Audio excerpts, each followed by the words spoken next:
Salut à tous, ici Baptiste Rastello. Aujourd'hui à Footcast, je suis en compagnie du joueur RSEQ par excellence, le capitaine des Stadins de l'UQAM, Grégory David. Comment ça va, Greg? Ça va bien, toi? Ça va très bien. Merci d'avoir accepté l'invitation. Aujourd'hui, on va parler de toi, de ton parcours. Tu joues actuellement en club en Ligue 1 Québec avec le Celtics du Haut-Richelieu pendant l'été, puis tu évolues avec les Stadins de l'UQAM, dont tu es capitaine depuis l'année dernière. Tout d'abord, peux-tu tout simplement résumer ton parcours comme joueur de foot depuis tes débuts? Ouais, ben dans le fond, moi j'ai fait pas mal toute ma jeunesse à Sainte-Julie. Sur la Rive-Sud, je jouais principalement en AA. J'ai fait une année à la fin en AAA. Après, quand j'ai 18 ans, ben, je suis rentré au cégep à Saint-Hyacinthe. Puis là, j'ai joué avec les lauréats de Saint-Hyacinthe. Puis du même moment, j'ai transféré à FC Saint-Hyacinthe en U21-3. Là, j'ai joué 3 étés là-bas. Par la suite, je suis allé à Saint-Lambert en Saison 3. J'ai fait 2 étés en Saison 3 à Saint-Lambert. Puis finalement, l'année dernière, j'ai rejoint le Celtics en Ligue 1 Québec, comme tu as dit. Puis là, cet été, ça va être ma 2e année. Entre-temps, je suis rentré à l'UQAM il y a quand même 4-5 ans en bac en psychologie. Ma première année, j'ai pas joué. Après, j'ai intégré l'équipe la 2e année de mes études, mais là, c'est l'année COVID. Fait que je me suis juste entraîné avec l'équipe, mais il n'y avait pas de saison. Puis j'ai fait ma première saison par la suite. Donc là, j'ai fait 3 saisons officielles. Puis l'année prochaine, ça va être ma 4e. Pourquoi tu as choisi les Stadins comme équipe universitaire? Puis comment ça s'est fait l'approche entre toi, l'équipe, le coach, tout ça? Ouais. Mais c'est ça, comme je t'ai dit, ma première année, j'ai pas joué au foot. Donc j'ai choisi l'UQAM pour l'école, pas pour le foot. Vu que j'étais de Sainte-Julie, c'était la seule université en français qui me permettait encore de rester à la maison. Fait que c'est pour ça que j'ai décidé d'aller à l'UQAM. Fait que ma première année, je voulais me concentrer vraiment sur les études. Fait que j'avais pas projet d'intégrer les Stadins. Par la suite, la 2e année, c'était mon coach à Saint-Hyacinthe, qui est coach aussi à Celtics maintenant, Marc-Antoine, qui m'a approché, qui m'a dit est-ce que ça t'intéresserait-tu de rejoindre les Citadins? Fait que j'ai dit oui, pourquoi pas, tu sais, je peux aller voir et tout. Fait que là, il m'a mis en contact avec Christophe, le coach de l'UQAM. À partir de là, j'ai commencé à m'entraîner, puis depuis ce temps-là, je suis avec l'équipe. Est-ce que c'est des sélections ou t'es juste venu t'entraîner pour voir? Ouais, ben c'est ça, c'est comme, tu sais, Christophe, il invite des joueurs, tu sais, à venir s'entraîner. Fait que je me suis entraîné avec l'équipe, voir, tu sais, si j'avais le niveau, comment ça allait et tout. Puis décider de me garder avec l'équipe par la suite. C'était quoi tes autres options après le cégep? Je sais que tu as dit que tu es allé à l'université à l'UQAM pour les études, Ouais. puis que c'est venu la 2e année. Mais avais-tu des opportunités ailleurs pour le foot, continuer à jouer malgré les études ou c'était pas prévu avant la 2e année? Ouais, ben j'avais une opportunité à Trois-Rivières. Dans le fond, Chani était venu, le coach de Trois-Rivières était venu voir un match des lauréats cégep, puis il m'avait parlé après, il m'avait invité à venir essayer son équipe et tout, venir voir comment c'était. J'avais quand même pensé, mais j'étais pas prêt encore à, je pense, à partir faire le move de déménager à Trois-Rivières, puis je savais pas si je voulais continuer à jouer foot universitaire et tout, fait que c'est pour ça finalement j'ai décidé d'aller à l'UQAM. Puis c'était vraiment, au début, c'était vraiment pour me concentrer sur les études. Puis finalement, j'ai rejoint l'équipe après. Là. Ton parcours avec les lauréats du cégep de Saint-Hyacinthe, c'était comment ton parcours là-bas? Est-ce que tu préfères l'universitaire? Est-ce que c'est aussi bien encadré que l'université? C'est comment? C'est sûr que c'était un petit peu moins bien encadré. Puis là, maintenant, depuis l'année dernière, c'est en Division 1, mais moi, dans mon temps, c'était en Division 2 là-bas. Fait que c'est sûr que c'est un petit peu moins encadré. Puis peut-être moins de ressources, mais j'ai vraiment apprécié. C'est ça qui m'a donné le goût vraiment de continuer universitaire. J'avais vraiment aimé ça collégial. Puis je me suis dit, si ça ressemble, j'ai vraiment aimé ça. Fait que c'est pour ça que j'avais ma 2e année, j'avais été intéressé à continuer avec les Citadins. Mais c'était vraiment cool. On avait une bonne équipe en plus. On s'était rendu loin. C'était vraiment quelque chose que j'ai apprécié. En plus, je pense que tu as dit, là, l'an dernier, c'était leur première année en Division 1, niveau collégial. Je pense qu'ils ont perdu en finale, ouais. C'est ça, contre Huntsic. Ouais.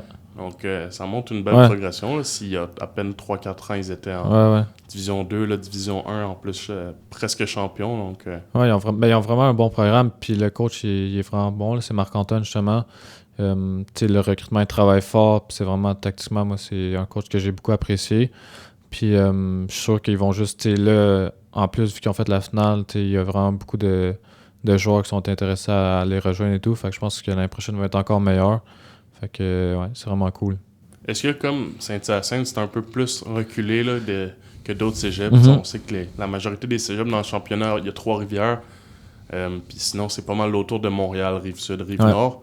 Est-ce que c'est plus compliqué, là, son recrutement, lui? Je pense que c'est un peu plus compliqué, mais en même temps, ça fait un avantage parce que il y a vraiment un gros bassin. Saint-Hyacinthe, Granby, il y a quand même beaucoup de joueurs là.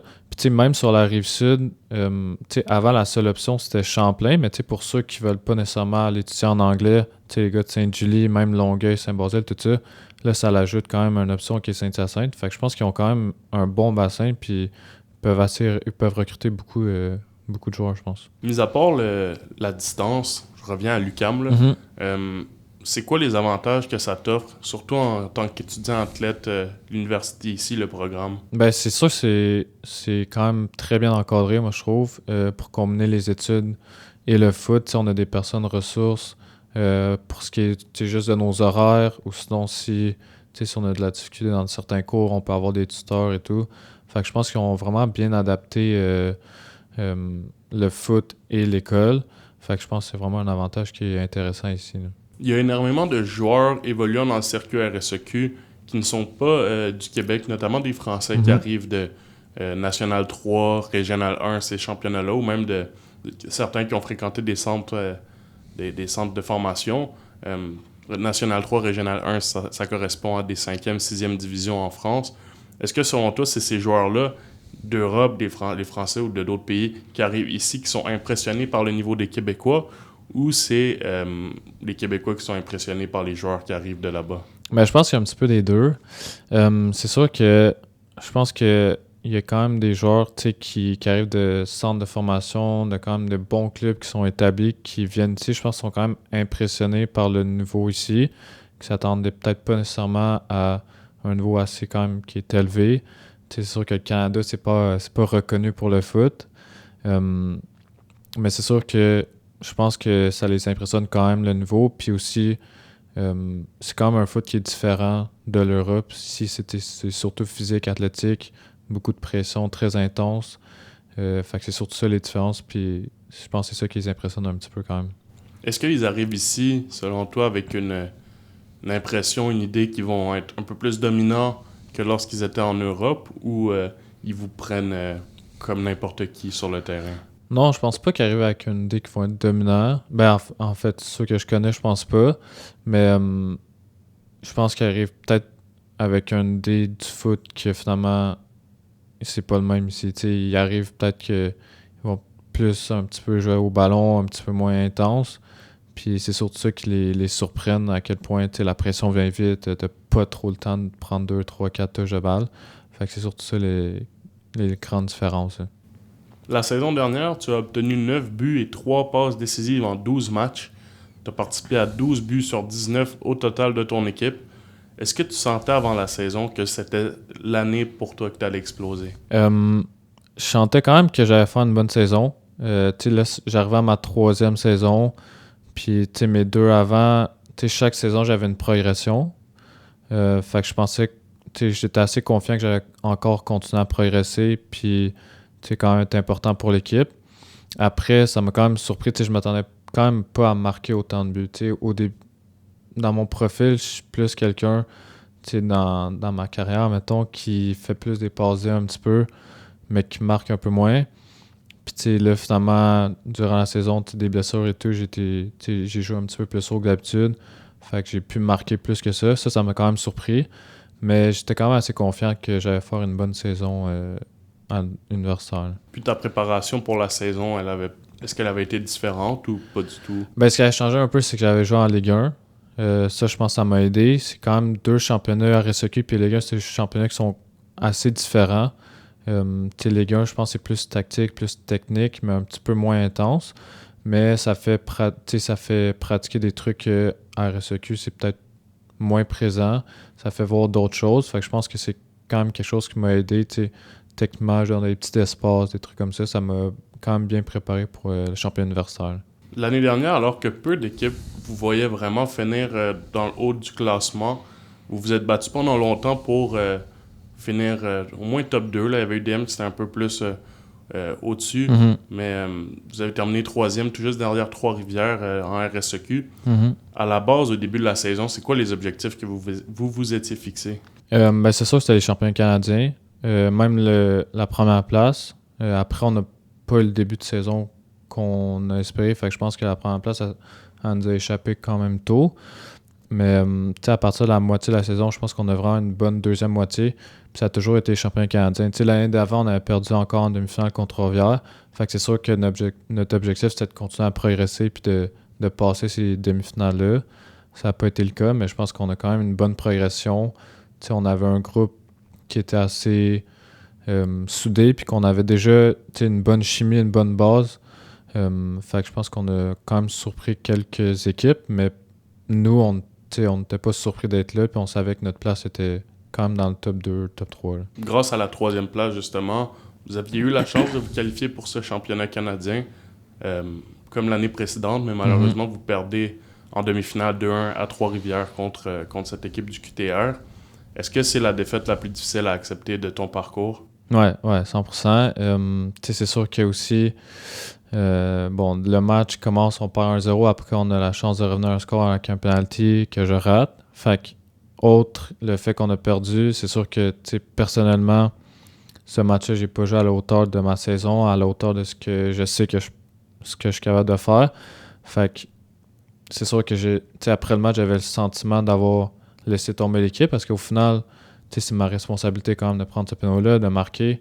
Fait que c'est sûr que, autre le fait qu'on se qualifie pas pour les champions canadiens, ben t'as un petit peu l'impression que c'est de ta faute puis que l'équipe est pas là à cause de toi. Fait que c'est sûr que ça a été difficile quand même. Après le match, c'est quoi le sentiment qu'on ressent au fond de soi?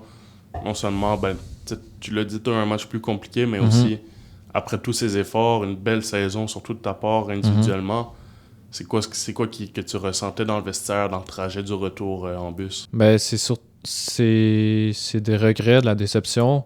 Parce que au final, on se dit, on sentait qu'on avait fait une meilleure saison que l'année dernière, qu'on était encore plus prêt pour un champion canadien, mais au final, le résultat est pareil. T'sais. Au final, on perd en demi-finale comme l'année d'avant. Fait que même si on sent qu'on mérite d'aller plus haut, ben, ça se joue sur ce match-là puis on le perd. Fait que c'est sûr que c'est des regrets, de la déception. En plus, on les entend célébrer pas loin dans le vestiaire. Fait que c'est sûr que ça a été compliqué. Mais après, c'est d'accepter ça, d'utiliser ça comme expérience puis de revenir plus fort les années d'après. Au Canada, il y a le repêchage de la CPL, Canadian Premier League, le meilleur niveau au Canada pour les joueurs, le seul niveau professionnel complètement. Tu faisais partie des joueurs qui ont soumis leur admissibilité, une demande pour être parmi les possibles choix repêchés. Malheureusement, ça n'a pas été le cas. Est-ce que ça reste pour toi un objectif, la CPL, ou tu le mets de côté puis on verra plus tard? Ben c'est sûr que ça reste toujours un objectif. Je pense que quand tu fais du foot, c'est toujours d'essayer de jouer le plus au niveau possible. Je pense que la CPL, c'est quelque chose quand même atteignable. Après, c'est sûr que je pense que la meilleure façon, c'est en se rendant au championnat canadien. Les équipes sont là, puis ils regardent vraiment les joueurs jouer. Fait que c'est sûr que c'est une bonne vitrine de se rendre là-bas, mais c'est sûr que je continue à travailler. Puis après, c'est sûr qu'il y a toujours les études. Fait que si ça marche pas, il y a toujours les études, mais c'est sûr que ça reste un objectif d'aller jouer là. Comment ça fonctionnait pour être admissible au repêchage? Comment c'est toi qui envoyais ton nom? Comment ça marchait? Ouais, exact. Dans le fond, quand la saison se termine, c'est toi qui soumets ta candidature. Puis là, après, les équipes ils ont la liste de tous ceux qui se rendent éligibles pour le draft. Puis après, ceux qui font leur choix parmi les 16 joueurs. Là. Donc, toi, tu avais contacté un agent, c'est ça, pour avoir plus d'informations, pour qu'il t'aide par rapport à ça. Ouais. Est-ce que tu peux m'en parler un petit peu? Ouais, exact. Mais tu sais, je voulais prendre un petit peu le pouls des équipes puis du circuit, ça fonctionnait comment. Fait que j'ai contacté Nicolas Martineau de Bélisque. Puis il m'a appelé, il m'a expliqué un petit peu le fonctionnement. Donc, c'est ça. Tu soumets ta candidature, après ça, les équipes font leur choix. Puis, c'est lui qui m'avait dit, honnêtement, c'est sûr j'avais une bonne saison. Fait que peut-être que ça pourrait marcher, mais que sans participer au championnat canadien, c'est un petit peu plus compliqué. Parce que même si une vidéo à l'aide, au final, c'est 5 minutes. Fait que c'est pas tant représentatif d'un match, d'une saison que tu peux faire. Donc, c'est vraiment en voyant les joueurs jouer en vrai que les équipes, généralement, ils font leur choix. Donc, c'est ça. Fait que c'est pour ça que les championnats canadiens, autre le fait que c'est une belle expérience, c'est quand même important pour les joueurs qui aspirent à aller plus haut. Là. Je trouve ça dommage. J'imagine que toi aussi, là, que quand même, tu as été joueur par excellence du circuit, les stats étaient là, mais juste à cause que vous n'êtes pas au championnat canadien, ben, tu n'as pas la chance de pouvoir aller à ce niveau-là, en tout cas pas pour le moment. Je sais pas toi ce que tu en penses, mais je trouve que c'est vraiment dommage, puis c'est contre-performance un peu là, pour les clubs. Là. Ouais, ben c'est sûr, je te cacherai pas, c'est quand même décevant. Après, c'est la réalité, il faut l'accepter. Mais ça ajoute un petit peu à la déception, comme je te disais tantôt, du match de Trois-Rivières, parce qu'autre le fait que l'équipe se qualifie pas, après, c'est sûr que quand la saison se termine, je me disais, si je marque, mettons, on gagne, peut-être que je suis drafté après, on ne le saura jamais. Mais c'est sûr que ça a augmenté mes chances. Fait que c'est sûr que c'est décevant, mais c'est la réalité du championnat. La CPL non plus, c'est pas une ligue qui a énormément d'argent, de ressources. Fait que c'est sûr que pour les équipes, c'est compliqué de se déplacer jusqu'au Québec pour venir voir un joueur ou quelque chose comme ça. Fait que c'est une réalité qu'il faut accepter, puis juste continuer à travailler, puis espérer faire les championnats canadiens après. On espère pour toi que la saison prochaine, les stats, tout va être encore là. Puis cette fois, le championnat canadien en plus, là, après 2 années où vous étiez pas loin. Parce que même cette année, les 2 joueurs de la RSEQ qui ont été recrutés, c'est 2 gars de Trois-Rivières. Donc on se dit, si le match est différent, c'est peut-être toi puis un gars de l'UQAM qui aurait été en ce moment en CPL. Mais on ne sait jamais pour l'année prochaine en 2024. Exact. Donc ouais. Sinon, as-tu déjà eu des contacts avec des clubs pro, notamment après ta dernière saison? Peut-être pas en CPL, là, mais ailleurs, ou des contacts, d'autres clubs qui étaient intéressés par ton profil? Non, pas directement. C'est sûr que quand j'avais parlé à Nicolas, il m'avait dit, lui, il connaît un petit peu plus les besoins des équipes. Fait que, il m'a demandé mon profil de joueur, il avait regardé ma vidéo un peu, ça ressemblait à quoi. Puis il m'a dit, je vais transférer ça à quelques équipes que je pense que ça pourrait les intéresser. Mais c'est tout ce que je pourrais avoir eu. Directement, moi, j'ai pas eu de contact avec aucune équipe, non. En 2024, c'est possible que ce soit ta dernière année d'admissibilité au niveau RSEQ. Tu as terminé ton bac en psychologie, puis là, tu viens d'entamer une maîtrise en ressources humaines. C'est quoi tes objectifs personnels pour toi, pour ton équipe aussi, autant avec le Celtics pendant l'été qu'à l'automne prochain avec les Citadins? Ben, c'est sûr que probablement Celtics, ça va être de faire une bonne saison. L'année dernière, on avait un groupe qui était jeune. Ça a été un petit peu compliqué. On était dans le bas de tableau, mais là, cette année, le staff a en fait beaucoup d'efforts pour le recrutement. Puis, on s'est entraîné et tout. Je pense qu'on va vraiment avoir une bonne équipe. Fait que je pense que le top 4 peut être atteignable. Fait que collectivement, c'est ça. Après, personnellement, j'avais pas été satisfait non plus de ma dernière saison en passant en Ligue 1. Là, je connaissais pas le championnat et tout, mais là, je connais mieux le championnat. On voit une bonne équipe. Fait que je pense que pour moi, ça va être un petit peu de m'établir dans cette ligue-là. La RSEQ, je commence à être établi, mais la Ligue 1, non. Fait que ça va être vraiment ça mon objectif. Puis après, pour la saison avec l'UQAM, c'est sûr que d'atteindre les championnats canadiens, c'est toujours l'objectif à chaque année. Fait que ça va être encore ça. Puis personnellement, c'est sûr que je m'attends à ce que, vu que je suis avec le titre que j'ai gagné, c'est sûr que je vais être un petit peu plus attendu que l'année dernière. Fait que je pense que ça va être différent à ce niveau-là. Ça va peut-être être un peu plus compliqué, mais ça va quand même de consolider un petit peu mon titre puis mon statut, puis de continuer à aider l'équipe, à être décisif pour l'équipe, c'est sûr. En 2023, il y a un but, moi personnellement, c'est le but qui m'a fait connaître en tant que joueur. Ton but contre McGill sur coup franc à la 90e minute pour offrir la victoire à ton équipe dans un match épique. En plus au stade Percival Molson, le stade de McGill, mais aussi des Alouettes de Montréal. Peux-tu décrire ce qui te passait par la tête au moment de tirer ton coup franc, juste avant, toutes les émotions que tu avais en toi? Ouais, c'est sûr que dès que j'ai posé le ballon, c'était surtout de prendre mon calme, de me concentrer. Je me souviens, le match avait été compliqué. On menait 1-0, ça a fait 1-1, après ça on menait 2-1, puis c'était 2-2. Fait que ça avait été compliqué, il faisait chaud, on avait couru beaucoup. Fait que tu sais, quand t'arrives comme ça, 90 minutes, en plus c'était le deuxième match à la fin de semaine, on avait joué le vendredi soir. Fait que c'est sûr que la fatigue était là.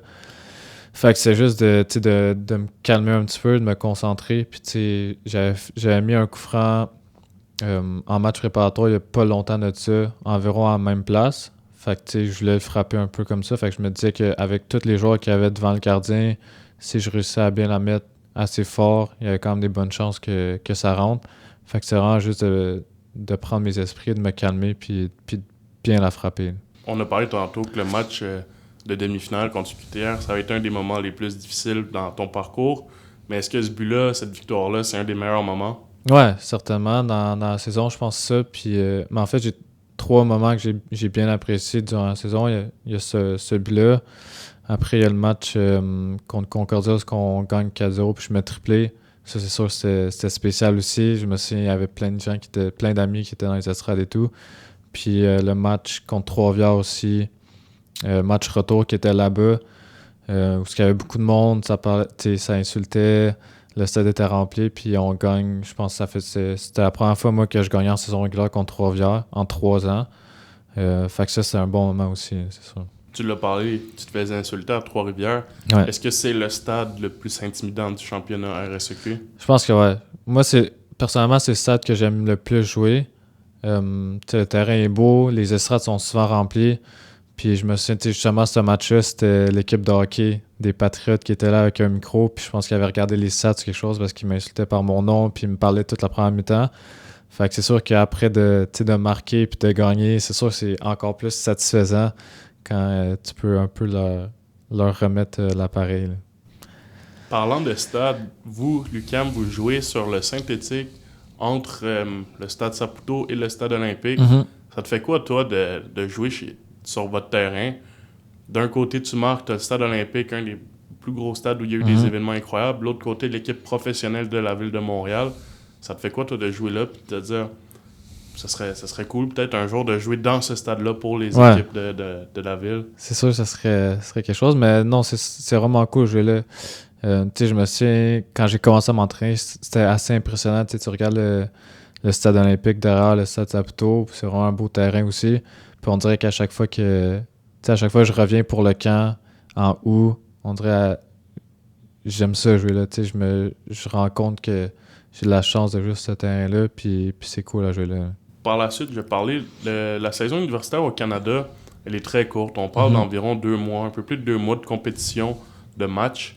Donc c'est très compact. Est-ce que c'est un avantage selon toi ou c'est plutôt un inconvénient? Moi, je pense que c'est plus un inconvénient. Comme j'ai dit, les matchs le championnat universitaire, je pense que c'est le championnat le plus physique. Ben moi, personnellement, que j'ai joué, c'est quand même très difficile. Ça donne des coups, c'est intense. Puis le fait d'avoir une saison courte, ça oblige à jouer le vendredi soir puis le dimanche après-midi. Fait que souvent, nous, on joue le vendredi à 20h, le dimanche à 13h. Fait que ça donne même pas 48 heures pour récupérer. Fait que c'est sûr que c'est un inconvénient parce que tu vois directement la qualité des matchs et dimanche n'est pas pareil que le vendredi. Les joueurs sont fatigués mentalement, ça prend pas les meilleures décisions. Physiquement, c'est moins intense. Fait que ça, je pense que c'est un petit inconvénient. Aussi pour les blessures, c'est compliqué. Moi, j'ai une petite blessure à la cheville. Fait que souvent, les vendredis, je finissais le match, c'était de la glace. Les samedis, c'était traitement toute la journée. Puis les dimanches, je faisais de mon mieux pour jouer. Fait que je pense que ça pourrait peut-être être intéressant peut-être d'allonger. Là, en ce moment, on joue la saison d'hiver, mais la saison d'hiver, on dirait qu'elle est un petit peu moins prise au sérieux. On joue, il n'y a pas de série, pas de champion canadien, rien. Fait que je pense que ça pourrait peut-être être intéressant de allonger un petit peu, jouer une fois semaine, mais terminer peut-être en mars, je sais pas. Ça pourrait peut-être rehausser un petit peu la qualité des matchs. C'était ma prochaine question. Là. Si tu avais une solution par rapport à ça, mais c'est sûr qu'au Québec, c'est pas mal compliqué. Là. Avec la saison d'été, le futsal, il y en a certains l'hiver, la saison RSEQ, ça fait beaucoup de clubs, beaucoup d'équipes. Puis c'est compliqué aussi juste pour les stades intérieurs. Je sais pas, les autres universités, nous, on a la chance de pouvoir s'entraîner l'hiver 3 fois semaine encore. Mais je sais qu'il y a des universités que les entraînements c'est en futsal ou juste un entraînement parce qu'ils n'ont pas de disponibilité.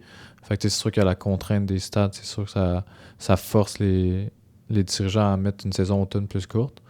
Mais je pense que si c'était faisable, ça serait intéressant d'allonger un petit peu la saison. Tu as terminé ton bac en psychologie l'année dernière. Là, tu as commencé une maîtrise en ressources humaines. Ça a été comment de combiner toutes tes études avec le foot, même au cégep à Saint-Hyacinthe? Tu as toujours combiné études foot, c'est comment? Ben, c'est sûr que ça prend une discipline, une organisation. Après, à l'université, on est mieux encadré qu'au cégep. T'sais, comme je disais tantôt, on a des personnes ressources pour faire les horaires en fonction des entraînements. Si ça va un petit peu moins bien, on a aussi des personnes pour nous aider, soit à nous organiser ou soit des tuteurs dans certaines matières. Donc ça, c'est sûr que c'est un avantage du côté de l'université. Mais après, c'est sûr que faut que tu sois organisé, faut que tu sois discipliné, faut que tu saches tes horaires, qu'est-ce que tu as à faire et tout. Mais ça se fait quand même bien, je dirais. Puis si je peux me permettre, pourquoi tu as choisi le bac en psychologie, maintenant la maîtrise en ressources humaines? Puis c'est quoi que tu aimerais faire plus tard avec tout ça? Ouais, ben pour le bac, honnêtement, quand j'ai terminé mon cégep, je suis un petit peu dans le flou, je savais pas trop quoi faire et tout. La psychologie, c'est quelque chose qui m'intéressait, fait que c'est pour ça que je me suis lancé dans ce bac-là. Après, tu sais, au Québec, pour être psychologue, bon, ça prend un doctorat. Puis tu sais, pour rentrer au doctorat, c'est de l'expérience de recherche, c'est de l'expérience professionnelle. Ça, j'avais pas ça. Fait que ça m'a un petit peu découragé pour le doctorat. Fait que je me suis dit que les ressources humaines combinées à la psychologie, je pense que c'est quand même quelque chose qui serait intéressant pour le futur.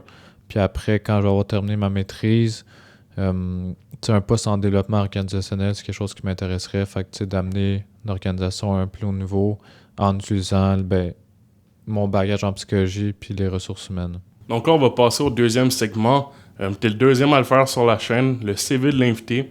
Donc, je vais te poser des petites questions simples, tu réponds rapidement. Si tu veux débattre un peu, vas-y. Mais ça va être des petites questions simples pour mieux te connaître dans le foot notamment. C'est quoi ton club de rêve? Real Madrid, direct. Real Madrid? Ouais. Ton joueur préféré? Je pense que c'est Luka Modric. Là, ça s'en vient vers la fin, mais j'ai toujours été milieu de terrain. Je pense que c'est un joueur qui m'a toujours impressionné de par sa vision, sa qualité technique. Fait que c'est un joueur que j'aime beaucoup. Là, je le vois venir, mais je vais quand même te poser la question. Real Madrid, Luka Modric, donc Messi ou Ronaldo? Ça, c'est compliqué. J'ai toujours été un fan de Ronaldo, mais je pense que je dois avouer, je pense que Messi est meilleur. Fait que c'est difficile à dire, mais c'est la réalité, je pense. Après, il faut apprécier les deux, mais je pense que il y a peut-être une réponse plus simple pour le meilleur joueur, mais c'est sûr qu'il faut apprécier les deux malgré tout. C'est ça. Le joueur le plus underrated et le plus overrated selon toi? C'est une bonne question, ça. Moi, je pense underrated. J'ai toujours dit Di Maria. Je pense que, tu sais, quand il est au Real, même avec la sélection, il a toujours passé un peu dans l'ombre de Cristiano, de Messi, mais je pense que c'est un joueur qui est exceptionnel. Après, overrated, j'ai de la misère avec celle-là. Je pense que ça va peut-être mal passer, mais Sergio Busquets, il est très bon. Honnêtement, c'est vraiment un bon joueur, mais j'ai l'impression qu'il est passé de underrated à overrated. Mais ça reste quand même un excellent joueur. Mais je pense pas que, tu sais, y en a que ça serait le meilleur 6 de tous les temps. Ça, je pense pas à ce niveau-là. Mais c'est un bon joueur quand même. Ben écoute, c'est ton choix. C'est toi qui décide de tes réponses. T'as l'air d'un joueur calme, mais je vais quand même te demander ton nombre de cartons rouges reçus. Ça, c'est quelque chose parce que j'en ai reçu 3. Les 3 avec Lucam. Fait que ça, c'est quand même assez surprenant parce que j'ai toujours été un joueur calme. J'avais jamais pris de carton. Puis là, en 3 ans avec Lucam, je suis à 3 cartons rouges. Fait que c'est quelque chose qui est quand même surprenant, mais... Est-ce que c'est 2 cartons jaunes, cartons rouges? J'ai 2 fois des rouges directs. Le premier, c'est assez une dinguerie. C'était ma première année à l'université. On jouait à Sherbrooke. Puis je commençais sur le banc. Puis on s'est chauffé et tout. Puis on était à faire pipi sur le coin du terrain. Puis on a même demandé au préparateur physique, on peut-tu aller pisser là? Puis il a dit, ouais, pas de stress. Puis on était les 3. Moi, j'avais été le 3e. Puis moi, au moment où j'étais en train de pisser, on se prend un but. Fait que l'arbitre se tourne vers son assistant pour voir s'il n'y avait pas hors-jeu. Puis il me voit. Puis moi, je savais pas la règle, mais tu n'as pas le droit de pisser sur les enceintes du terrain. Fait qu'il m'a donné rouge direct à cause de ça. Fait que ça a été mon premier rouge. Après, mon deuxième, ça va être un rouge, je dirais que c'est un pied haut à Laval. Un petit peu sévère, si tu veux mon opinion, mais bon. Puis après, un double jaune avec lui. Ouais. Puis la dernière, c'est quoi ta plus grosse bêtise? Ça peut être dans le foot ou hors foot. Ben, je pense que dans le foot, je pense que ça serait le carton que je viens de te dire. Sinon, hors foot, je suis pas quelqu'un qui fait trop de bêtises. Fait que il y a rien qui me vient à l'esprit, mais je pense que dans le foot, c'est le carton rouge que je ferai pas avoir pissé sur le terrain. Ouais, j'avoue que c'est quand même très loufoque comme... Puis en plus, je venais de faire le déplacement, fait que je m'étais déplacé jusqu'à Sherbrooke pour rien. Là, je suis suspendu le match après, juste pour avoir pissé. C'était pas la meilleure première expérience. Non. Fait que là, je vais recommencer avec des petites questions. Ton entraîneur à l'UQAM, c'est Christophe Dutarte, qui est à la tête de l'équipe depuis 97, donc ça fait énormément de saisons. C'est quoi son rôle à lui dans ta progression au fil des ans, sachant qu'il t'a fait confiance l'année dernière en te nommant capitaine, puis encore cette année? Ouais, non, il y a un rôle assez important parce que, tu sais, quand je suis arrivé, je me suis dit, ma première saison, ça avait été très compliqué personnellement. Tu sais, j'avais jamais joué vraiment haut niveau. Tu sais, le meilleur niveau que j'ai joué, c'est 21-3. Tu sais, c'est un bon niveau, mais je pense qu'il y a quand même un gros step entre ça et universitaire. Fait que ma première saison, ça avait été compliqué. Mais après, il y a un bon rôle parce qu'il m'a toujours fait confiance, puis il me l'a dit l'année passée. Tu sais, il m'a dit, dès qu'il m'avait vu arriver mes premiers entraînements, il avait dit à son staff, tu sais, lui, il va être un joueur étoile plus tard. Fait qu'il m'a dit ça l'année passée. Fait qu'il m'a toujours fait confiance.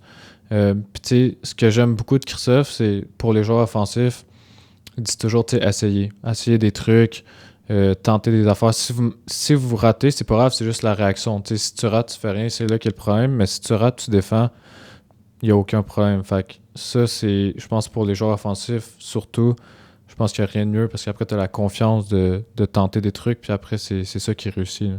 D'ailleurs, Christophe, c'est un grand ami de l'entraîneur du Crew de Columbus et ancien coach du CF Montréal, Wilfred Nancy.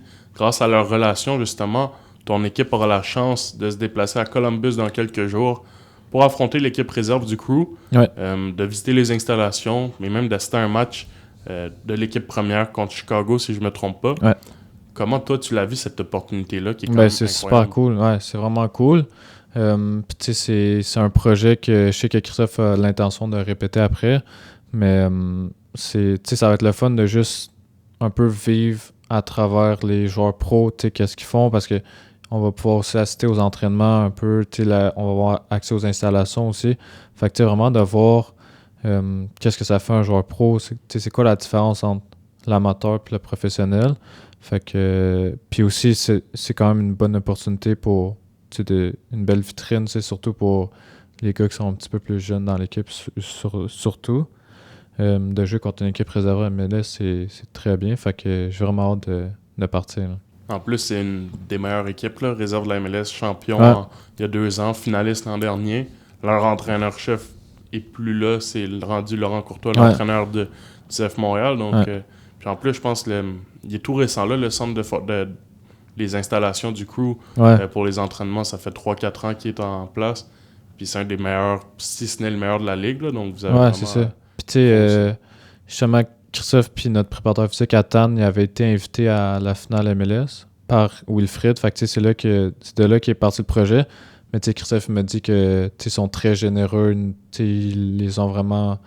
Il leur a donné accès à pas mal tous les entraînements, tout ça, même s'ils sont en finale de MLS, c'est une préparation importante. T'sais. Christophe et Athanasio, il y avait accès aux entraînements, aux joueurs et tout. Fait qu'ils sont très généreux. Fait que j'ai hâte de voir ça ressemble à quoi. Là. Surtout que là-bas, je sais pas si vous aurez la chance de discuter avec les joueurs, mais il y a un Montréalais, un Mohamed Farsi. Il y a même des joueurs qui parlent français, comme Steven Moreira, entre autres.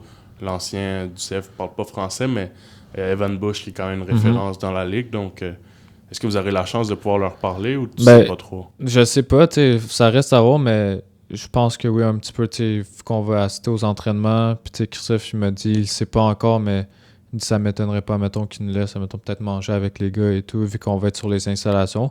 Fait que, peut-être, mais c'est sûr que ce serait le fun de parler, justement, à Mohamed. Il y a quelques gars dans l'équipe aussi qui ont joué avec, qui le connaissent. Fait que j'imagine que on va pouvoir avoir accès à ces joueurs-là. Là. Je vais maintenant dévier un peu des Citadins, parler un peu du Celtics, de toi. Tu évolues en club avec les Celtics du Haut-Richelieu en première division québécoise. Pourquoi tu as choisi les Celtics l'an dernier lorsque tu es arrivé? Ouais, ben c'était surtout à cause du projet de jeu. Tu sais, j'étais allé m'entraîner, j'étais pas sûr, j'hésitais un petit peu entre quelques équipes. Puis ce qui m'intéressait, c'est vraiment comment que eux ils jouent. Dans le fond, c'est une équipe qui cherche à jouer au ballon. Puis ils jouent au sol. Beaucoup d'appui remise, passer dans l'axe et tout. Puis c'est un style qui me correspond plus. Fait que c'est principalement à cause de ça que j'ai décidé de rejoindre les Celtics. Vous avez eu une saison 2023 compliquée, t'en as parlé tantôt, là, avec un groupe de jeunes, de très jeunes joueurs même. À quoi tu t'attends à l'approche de la saison 2024? Tu avais dit on peut viser peut-être le top 4, mais concrètement, qu'est-ce que tu t'attends dans le jeu, dans l'équipe? Est-ce que vous avez beaucoup de recrues, de nouveaux joueurs? Ouais, on a énormément de nouveaux joueurs. Mais tu sais, c'est sûr que là, il y avait la règle des 4 universitaires qui était l'année dernière, que cette année qui va changer. Fait que ça nous a permis de recruter beaucoup de gars de Trois-Rivières qui vont nous rejoindre. Quelques gars de Sherbrooke aussi. Fait que je pense qu'on va avoir un groupe qui a beaucoup de qualité. Puis surtout, c'est tous des gars qui veulent jouer au ballon. Tu sais, c'est des gars qui aiment avoir le ballon, qui aiment combiner. Fait que je pense qu'on va pouvoir faire quelque chose de bien dans la ligue, là. Il y a plusieurs personnalités des Celtics des dernières années qui ont réussi à faire le saut au niveau supérieur, notamment Guillaume Pianelli, qui évolue en CPL la saison dernière.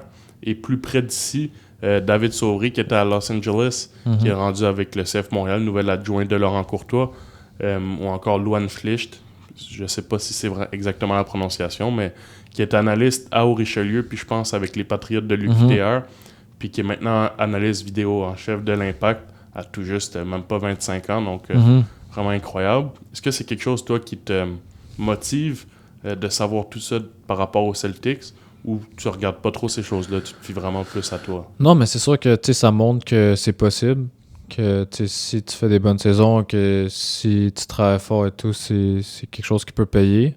Moi, je me souviens, Luan, j'ai joué avec à Saint-Hyacinthe, puis j'ai vu évoluer. Les deux autres, je les connais un petit peu moins, mais je connais le nom surtout, mais j'ai vu Luan, tout le travail qu'il a mis. Fait que ça fait juste montrer que si tu es sérieux, si tu mets du travail, après, c'est possible de passer au niveau supérieur. Donc, est-ce que tu t'attendais à le voir?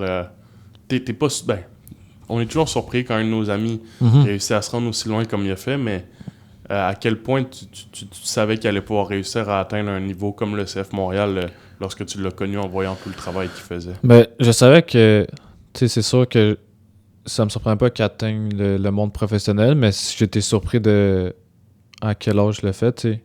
Il est quand même très jeune, je pense que c'est un 2000 si je me trompe pas, fait qu'il va avoir 24, quelque chose comme ça. Fait que c'est surprenant de le voir aussi jeune atteindre ces niveaux-là. Mais après, comme je te dis, je savais qu'elle allait percer par le travail qu'il mettait, par tout ce qu'il faisait, que ce soit, tu sais, au début, je pensais peut-être comme journaliste ou des trucs comme ça, mais je savais qu'elle allait toucher le monde professionnel. Mais ça m'a quand même surpris de le voir aussi jeune avec l'équipe première, là. Toi, tu te décrirais comment en tant que joueur? Moi, je suis un joueur je suis pas le plus flashy, si on peut dire. Mais ce qui fait ma force, je pense, c'est ma vision de jeu puis ma qualité technique. Fait que, tu sais, c'est rare que je dribble, mais tu sais, comme accélérateur de jeu, tu sais, jouer une touche, jouer dans l'espace, c'est surtout ça ma force. Puis finalement, je pense ma frappe aussi. J'ai développé ça. Je pense ma vision de jeu, ça a toujours été une de mes forces. Mais ma frappe, j'ai développé ça, je pense, depuis peut-être 2-3 ans à l'université. Fait que c'est un outil que j'ai ajouté, mais ça fait que je peux marquer plus de buts qu'avant, là. T'es capitaine depuis la saison dernière, on l'a dit. Comment ça s'est fait? Comment tu l'as pris lorsque ton entraîneur t'a annoncé ça? Ben c'est sûr que c'est une fierté. Je dirais que ça s'est fait quand même naturellement. Je pense que l'année dernière, j'étais un des plus anciens qui était là. Puis tu sais, je suis pas la personne qui va parler le plus, mais tu sais, je m'entends bien avec tous les gars. Puis je pense que mon leadership se fait un petit peu plus sur le terrain que par la parole. Mais c'est sûr que c'est une fierté d'être capitaine. C'était pas la première fois, mais dans un niveau comme RSEQ, une équipe comme les Citadins, c'est sûr que ça fait quelque chose de spécial. Pour toi, c'est quoi le rôle d'un capitaine? Tu l'as dit, t'es un capitaine plus par les actes que par la parole, mais c'est quoi le capitaine parfait Si tu as un exemple même à nommer. Ben c'est sûr que, tu sais, moi, je pense que les rôles universitaires, c'est, tu sais, probablement, c'est de faire un petit peu le lien entre le coach et les joueurs. Tu sais, moi, j'ai une bonne relation avec Chrissa, ça fait longtemps que je le connais et tout, mais tu sais, c'est sûr que, tu sais, des fois, pour des nouveaux, ça peut être intimidant ou, tu sais, d'aller parler au coach, tu sais, si on a des préoccupations. Fait que, tu sais, probablement, c'est de faire le lien entre le coach et les joueurs. Après, il y a aussi le fait que je pense que c'est important que tous les gars soient sur la même longueur d'onde. Tu sais, des fois, le foot, on a quand même un grand groupe. Tu sais, on est 25. Tu sais, il y a des personnalités différentes, des égos. C'est normal. Tu sais, on passe beaucoup de temps ensemble. C'est normal que des fois, il peut y avoir tu sais, des petits chicanes, des trucs comme ça. Mais juste que tout le monde, personne n'oublie qu'on travaille tous pour le même objectif dans la même direction. Puis finalement aussi, je pense que c'est juste d'aider aussi, tu sais, les nouveaux. Tu sais, comme tu dis, nous, on recrute quand même beaucoup de Français. Tu sais, ça peut être compliqué. Tu sais, on en a un qui est arrivé à l'automne, il avait 17 ans. Fait que, tu sais, des fois, ça peut être compliqué de partir tout seul dans un nouveau continent, un nouveau pays. Tu arrives à 17 ans, tu peux être un petit peu perdu. Fait que d'aider ces gens-là qui, des fois, juste pour pas qu'ils soient seuls ou juste, tu sais, des trucs qui peuvent paraître banals pour nous, mais que pour eux, ça peut être compliqué vu que c'est un nouveau pays. Juste de les aider à bien s'intégrer puis d'être confortable avec l'équipe. Tu as dit que tu t'entends bien avec tout le monde, mais est-ce qu'il y a des joueurs que tu t'entends un peu mieux, tes meilleurs amis dans l'équipe? Si tu veux les nommer comme tu veux, là, mais est-ce qu'il y a des joueurs que tu t'entends vraiment bien, que c'est du monde que tu vois en dehors de l'école et tout, en dehors des pratiques? Ou... Ouais, ben c'est sûr que, tu sais, il y a des gars qu'on se voit souvent aussi en dehors, là, tu sais, je pense à Mathilde, André, Gabi, Martin, tu sais, il y en a beaucoup Emilien aussi, que je suis allé chez eux cette année, un Français, je suis allé passer une semaine chez lui. Fait que c'est sûr que, tu sais, on passe tellement de temps ensemble que ça crée des amitiés puis des liens serrés en dehors du foot. Fait que c'est vraiment comme une deuxième famille, tu sais, la saison d'automne, je pense que je les vois plus que mon frère. Fait que c'est vraiment quelque chose qui est spécial. Puis après, ça fait des amitiés aussi qui vont durer toute une vie, là. C'est qui le ou les meilleurs joueurs avec qui tu as eu la chance d'évoluer jusqu'à présent? Moi, je pense que le joueur qui m'a toujours choqué de par son talent, je sais pas si tu le connais, mais il s'appelle Simo El Alaoui. Là, il est rendu au Maroc, je pense, en Division 2. Mais il a fait l'académie, puis c'était un numéro 10 incroyable. Dribbleur, comme je pense que j'ai jamais vu, c'était vraiment impossible d'enlever la balle. Fait que vraiment un très bon joueur. Sinon, c'est sûr qu'il y a des bons joueurs contre qui qu'on joue aussi. Si je pense à Quentin, le capitaine du DM. Tu sais, c'est un excellent joueur aussi. Tu sais, c'est un peu le même poste que moi, fait que je le remarque un peu plus, mais un milieu qui est tout le temps partout, récupère beaucoup de ballons, il participe à l'attaque et tout. Fait que c'est un très bon joueur aussi. Dans le championnat, tu l'as nommé Quentin avec l'UDM. En RSEQ, c'est qui les autres gros joueurs? C'est qui le genre de joueur que votre coach vous dit faites attention à ces joueurs-là? Ben, c'est sûr, il y a Quentin. Après, Trois-Rivières, ben là, il s'était blessé à l'automne passé, mais Gabriel Balbinotti, que lui, c'est un attaquant judicieux aussi, mais attaquant qui peut tirer de partout. Vraiment une frappe incroyable, fait qu'il peut marquer de n'importe où. Fait que lui, tout le temps, il faut faire attention à lui. Puis, ou sinon, moi, je pense que le joueur personnellement contre qui j'ai eu le plus de misère à jouer, c'est Tarek Kamraoui, qui est défenseur à Trois-Rivières.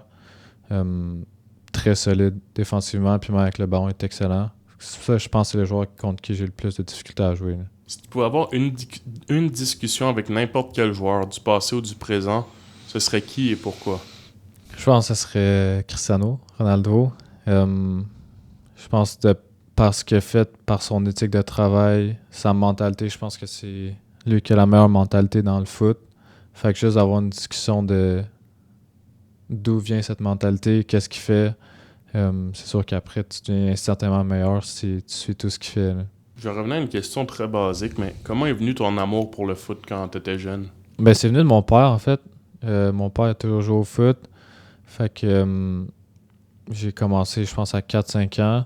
Puis c'est drôle parce que je pense que ma première expérience, j'avais pas trop aimé. Je pense que j'avais 4 ans, j'aimais pas trop ça.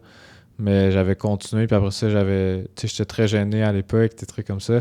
Puis après ça, j'avais intégré une équipe avec des amis, puis là, ça m'avait aidé et tout. Puis depuis ce temps-là, j'ai jamais arrêté. Puis c'est vraiment une passion que j'ai, là. Puis, tu l'as dit, c'est grâce à ton père, entre autres. Mais es-tu dans une famille de footeux ou... Ouais, c'est pour ça. Mon frère, tu sais, mon frère est juste 1 an et demi de plus que moi, fait qu'on est très proches. Puis, tu sais, toute notre enfance, puis même encore, tu sais, en 24, 25, même encore, à chaque fois qu'on a des temps libres, on va au terrain juste frapper avec mes amis aussi. Fait que, tu sais, c'est pas juste un sport, c'est vraiment une passion parce que même si, tu sais, des fois je suis occupé avec Lucam, j'ai 4-5 entraînements, même si j'ai un temps libre, si mon frère me dit on s'en va au terrain, c'est sûr que je vais aller avec lui frapper, même si j'avais un entraînement le matin, là. Tu l'as dit, c'est une passion, mais est-ce que tu es le genre de joueur qui regarde beaucoup de matchs en dehors de tes entraînements, de tes matchs, tout ça, ou tu es plus un gars justement du terrain, ça se passe sur le jeu, sur le gazon, puis tu regardes pas tellement de matchs en dehors? Non, je suis aussi, tu sais, les samedis, souvent, je vais chez un ami, puis on check les matchs toute l'après-midi. Puis je pense que je pense que ça m'a aidé aussi à devenir le joueur que je suis. Tu sais, pas juste regarder les matchs, mais tu sais, comme je te dis, aller au terrain, parce que tu sais, quand t'es jeune, si t'as 2 pratiques semaine, tu sais, je pense pas que c'est là que tu progresses le plus. Mais tu sais, si à chaque fois que t'as un temps libre, puis tu vas toucher du ballon, je pense que c'est là que la qualité technique, les frappes, tout ça, c'est là que ça s'améliore. Je pense que c'était important, puis je pense que tu sais, le travail, puis la passion, ça fait que ça m'a permis de m'améliorer, puis d'être rendu où ce que je suis maintenant, là. Puis selon toi, tu sais, pour s'améliorer en tant que joueur, ça prend beaucoup de choses, mais s'il y a une qualité, un truc que tu penses qu'il faut avoir, que ce soit le travail, la passion, ce serait quoi selon toi? Ben, je pense que j'en ai deux. Je pense que c'est le travail, principalement. Tu sais, comme j'ai dit, il n'y a rien qui va t'être donné. Fait qu'il faut que si tu veux t'améliorer, c'est juste en travaillant. Puis le deuxième, c'est l'ouverture aussi. Je pense que un des problèmes, on dirait que je vois des fois, c'est, tu sais, par exemple, si tu es dans un entraînement puis ton coach, il dit quoi faire et tout, il y a beaucoup de joueurs qui, leur premier instinct, ça va dire oui, mais. Tu sais, oui, mais moi, j'ai fait ça, oui, mais. Mais je pense que juste d'être ouvert aux critiques, d'être ouvert aux commentaires de ton coach, de tes coéquipiers, de n'importe qui, je pense que si tu prends tout ça, c'est sûr que ça va t'aider à t'améliorer. T'en reçois-tu beaucoup des commentaires? Est-ce que tu parles par ça par expérience, dans le sens qu'avant, t'étais le genre de joueur qui disait oui, mais, ou t'as toujours été très ouvert à la, Non, je la pense critique que constructive? j'ai toujours été ouvert, mais tu sais, je pense que j'en ai quand même vu beaucoup, admettons, dans ma carrière, je dirais des joueurs que, tu sais, ont un talent, mais que, tu sais, je sais pas si c'est une question d'orgueil, mais tu sais, à chaque fois qu'ils recevaient un commentaire, c'était tout le temps un peu, ils étaient fermés aux commentaires. Puis au final, tu sais, ils atteignent un plateau, puis je pense qu'ils cessent de s'améliorer parce que tu sais, les coachs sont là pour une raison, puis même ton coéquipier, tu sais, il peut voir quelque chose que toi, t'as pas eu sur le terrain, puis c'est tout à fait normal.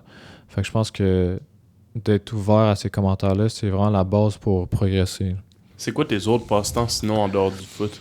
Honnêtement, le foot il prend une grande partie de ma vie, c'est sûr.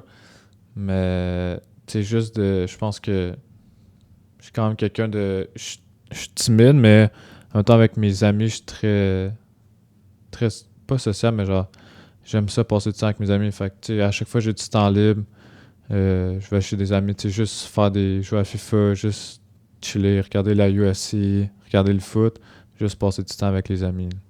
Fait que t'es un gars, tu regardes plusieurs sports, même si le foot c'est le centre, on va dire. Tu regardes plusieurs sports. Ouais, ben je regarde principalement le foot, un petit peu du UFC des fois.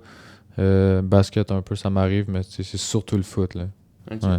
Puis c'est quoi ton équipe, j'imagine, c'est le Real Madrid? Ouais, toujours le Real. Après, je suis beaucoup l'Impact, ben le CF, là. J'aime ça. Là, la saison recommence, j'ai su beaucoup, mais principalement le Real, ouais. Pour terminer, c'est encore tôt, mais après l'année prochaine, c'est quoi le prochain palier? Ben, c'est sûr, j'espère la CPL. Que ce soit juste avoir la chance de goûter, même si c'est juste des essais, quelque chose de goûter, voir c'est quoi ce nouveau-là, c'est quoi le step en RSEQ, CPL. Fait que j'espère qu'on ait une bonne saison avec l'UQAM, les champions canadiens, puis après, ultimement, de voir la CPL, ça ressemble à quoi, là. Si jamais c'est pas la CPL, est-ce que tu as d'autres intérêts, d'autres la USL, je sais pas? Faudrait voir pour elle. Je me ferme pas non plus à essayer de regarder en Europe. Tu sais, que ce soit juste un club où ce que, tu sais, par exemple, t'es logé, nourri, t'as un petit salaire, puis juste vivre 1 an ou 2 en Europe, une expérience quand même. Là, c'est sûr que j'attends de finir mes études comme ça, au moins j'ai mon diplôme, puis après ça, peut-être essayer, voir en Europe, voyager un petit peu avec le foot, ça serait quelque chose qui pourrait m'intéresser. Ben écoute, c'est tout pour moi. Merci beaucoup d'avoir accepté l'invitation. Ça a été un plaisir pour moi de discuter avec toi, puis d'en apprendre sur ton parcours, sur ta personne. Donc bon courage pour la suite, bon courage pour le futur et pour la prochaine saison avec le Celtics puis avec les Citadins. Super, merci à toi pour l'invitation.